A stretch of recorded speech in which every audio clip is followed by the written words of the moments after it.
অতিথিবৃন্দ, আমার সামনে থাকা সকল ছাত্রছাত্রীকে জানাই আমার আন্তরিক শুভেচ্ছা ও সালাম। আসসালামু আলাইকুম।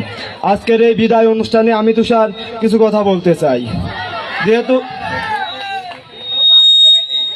যদি আপনারা অনুমতি দেন, না দিলেও সমস্যা নাই, যেহেতু মঞ্চে উঠে পড়েছি। আমি কোনো কবি বা সাহিত্যিক নয়, সো আমার কথায় ভিতরে ভুল থাকাটাই স্বাভাবিক। আসুন বিদায় নিয়ে কিছু কথা বলি। বিদায় হচ্ছে আমার কাছে অতি চেনা ও কমন শব্দ, কারণ গত 5 বছরে এই বিদায় আমার অনেকবারই হয়েছে, বাট এবার একটু ডিফারেন্ট, কারণ হেড স্যার এবার আমাকে আনুষ্ঠানিকভাবে বিদায় দিচ্ছে। এটি বিশেষ করে আমার কপাল, মানতেই হবে। প্রত্যেকবার বেয়াদবির জন্য আমাকে হেড স্যার রিমান্ডে নিত, বাট আজ নো রিমান্ড, জাস্ট সম্মান নিয়ে স্কুল থেকে কাঁদতে কাঁদতে বেরিয়ে যাব। আজ আমাকে নিয়ে কিছু সত্যি কথা বলতে চাই। আমি তুষার পড়াশোনায় বড়ই ফাঁকিবাজ।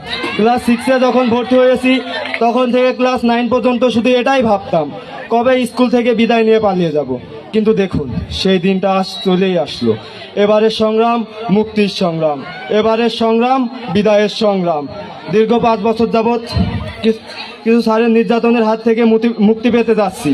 ওই স্যারদের নামগুলো আমি বলে যেতে চাই, যেমন না থাকার বলছি না।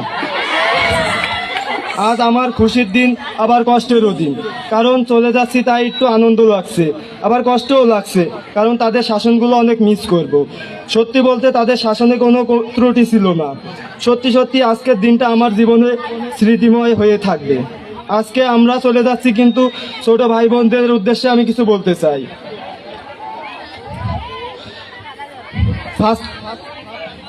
ফার্স্টেই তোমাদেরকে একটা কথা বলতে চাই, সেটা হলো পড়াশোনা করো বা না করো, বেয়াদবি করো বা না করো, আমার মতো বেয়াদব হইও না।